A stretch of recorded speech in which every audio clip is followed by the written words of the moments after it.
The red MAGA hat on his head became a reason for humiliation. The parking attendant was rude, blocked access to the machine, and even damaged his car. A crowd watched, recording on their phones, as the insults grew bolder and more outrageous. No one knew that this modestly dressed man was the mayor of the city. What happened next turned the entire city upside down and became a lesson that will be remembered for a long time. Jonathan Carter, the mayor of a small American town, steps out of his dark blue SUV. His outfit is modest: dark jeans, a khaki jacket, and a bright red MAGA hat that he wears more out of habit than political affiliation. The parking lot is packed with cars, and people are bustling around, preparing for the weekend's events. Jonathan heads toward the parking meter, paying little attention to the glances cast his way. However, a young parking attendant, Tom, spots the mayor's hat from afar. His face instantly contorts with disdain. Tom, a 20-year-old with a neatly trimmed beard and a uniform, looks irritated, as if the mere sight of Jonathan's hat is a personal affront. "Hey, you with the red hat!" Tom calls out loudly, standing by the meter. "You sure this is the right place for you? We don't welcome people with those views around here." Jonathan turns to him, surprised by the rude tone, but responds calmly, "I just want to pay for parking." Tom crosses his arms, standing in a way that blocks access to the meter. "Well, I think you might want to find somewhere else. Does this place really suit you? This is where families and normal people hang out." A few passers-by glance over at the commotion. Jonathan sighs, unwilling to escalate the situation. He takes a step to the side, intending to use a different meter, but Tom quickly steps in again, blocking his way. "You know, people like you only spread hate. I'm curious, why is wearing that hat so important to you? Is this some kind of provocation?" Jonathan looks at Tom evenly. His voice remains steady despite the growing tension. "I came here to discuss a park improvement project with the residents. Please stop preventing me from paying for parking." Tom smirks, as if Jonathan has just said something amusing. "A project, huh? Is that what you're calling your rallies now? Maybe just admit why you're really here." Jonathan slowly pulls out his wallet, hoping to steer the conversation back to a productive direction. But before he can proceed, Tom abruptly snatches the payment card from his hand. The action draws gasps from a few bystanders who have stopped to watch the scene unfold. "What are you doing?" Jonathan asks sternly, trying to keep his composure. "Just checking if it's legit," Tom sneers, spinning the card in his hand. "You know, people with views like yours aren't exactly trustworthy." By now, a small crowd has started to gather. Someone pulls out a phone to record the incident. Jonathan notices this out of the corner of his eye, aware that the situation is spiraling out of control. "Please return my card," he says calmly but firmly. "Your behavior is unacceptable."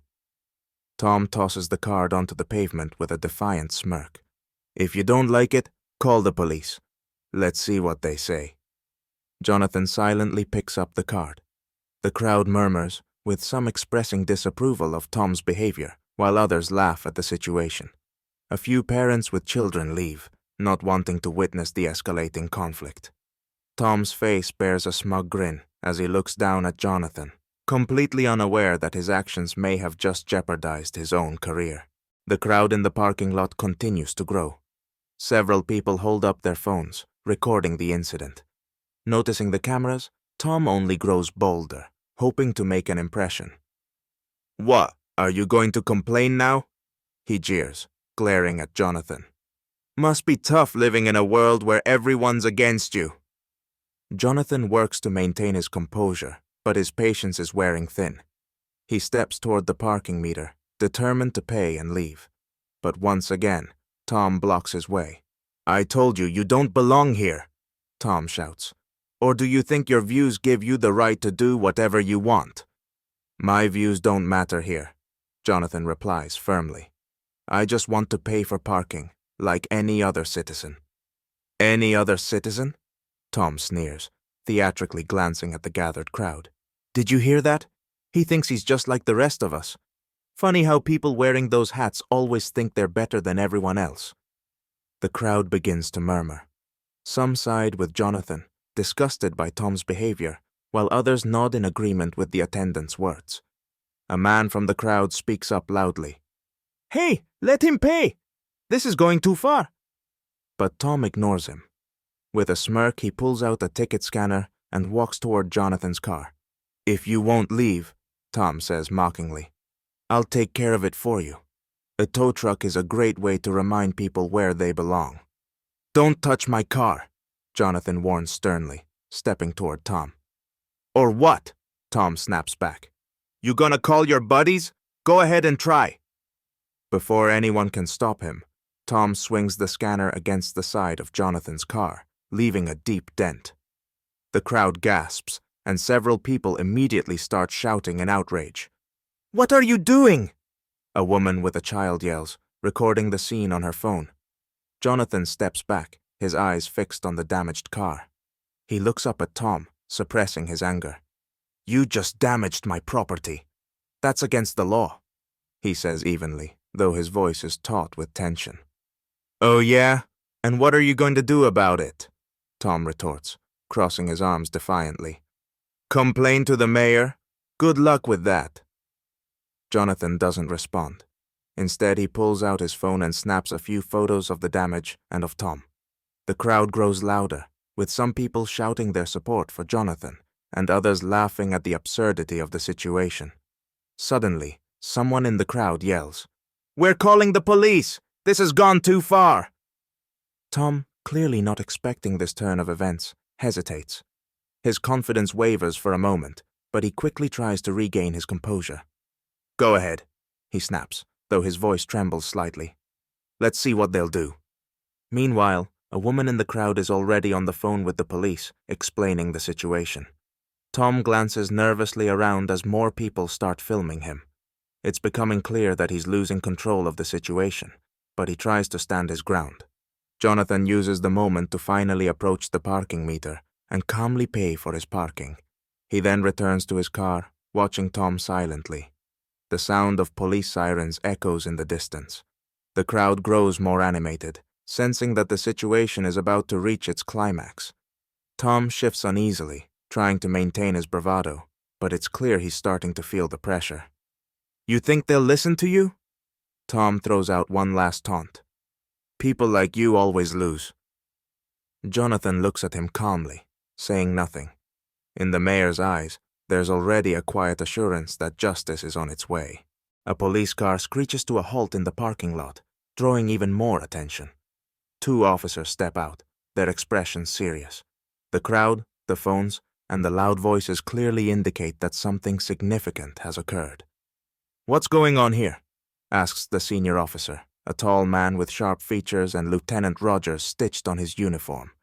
His partner, younger but just as attentive, stands close by, surveying the scene. Before Jonathan can respond, Tom steps forward defiantly. "Everything's fine, officers. It's just one of those—" He glances disdainfully at Jonathan's red hat, his tone dripping with contempt. "Causing a scene. I was just doing my job." The crowd erupts in protest. Several people shout at once, "That's not true! He was provoking him! He hit the car with a scanner! We've got video!" Rogers raises his hand to calm everyone down. "Quiet, please. Let's figure this out." He turns his attention to Jonathan. "Sir, are you the owner of the vehicle?" Jonathan nods, his voice calm but firm. "Yes, it's my car. This parking attendant blocked me from paying for parking, then damaged my vehicle. There are witnesses, and it's all recorded on video." Tom glances nervously around, noticing several people holding up their phones to show the officers footage of the incident. He quickly tries to pivot. "That's a lie. He was provoking me with his hat, and he was bothering other customers. I was just trying to keep order." "Order?" interrupts an elderly man from the crowd. "You were just being rude and trying to kick him out because of his hat." The younger officer inspects the dent on Jonathan's car, snapping a few photos before approaching Tom. "Did you hit this car with that?" He points to the scanner in Tom's hand. "Well, it was an accident," Tom stammers, his confidence visibly shaken. "I didn't mean to." "An accident?" Rogers spins around to face him, his tone sharp. "You do realize that damaging someone's property is against the law?" Tom tries to come up with an excuse, but Rogers cuts him off. We have more than enough evidence to proceed with this. Then Rogers looks at Jonathan more closely. His expression changes as recognition dawns on him. He appears momentarily stunned before straightening up and adopting a more formal tone. Mr. Carter, Mayor Carter, I apologize. I didn't realize it was you. The crowd falls silent. The buzzing of voices stops, as if someone hit the mute button. Tom freezes, his face turning pale. What? He whispers, barely audible. The mayor? Yes, Jonathan replies calmly, his gaze fixed on Tom. I'm the mayor of this town, and frankly, I'm shocked that an employee whose job is to assist the public would behave this way. The crowd begins to murmur again, some openly laughing at Tom's stunned reaction. A few people keep recording, while others shout comments like, "That's karma for you!" Rogers turns back to Tom, his tone stern. Sir, your actions just now were not only unethical but also illegal. Do you understand the severity of what you've done? Tom stammers, struggling to find words, but nothing coherent comes out.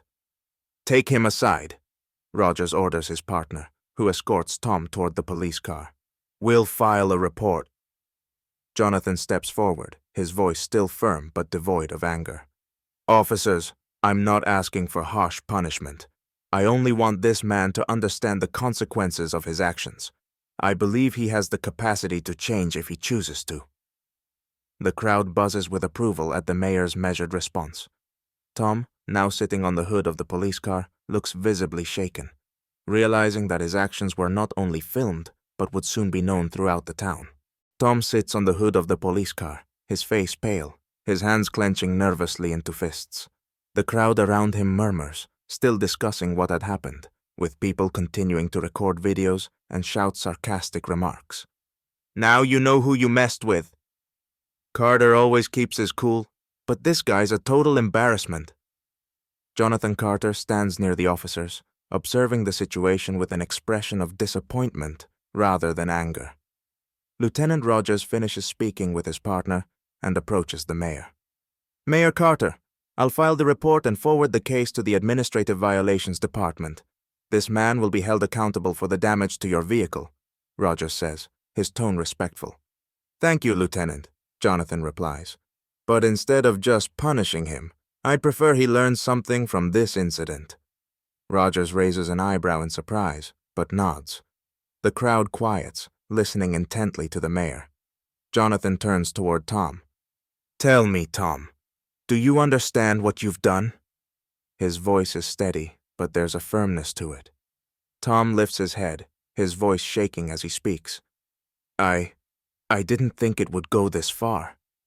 Didn't think? Jonathan shakes his head.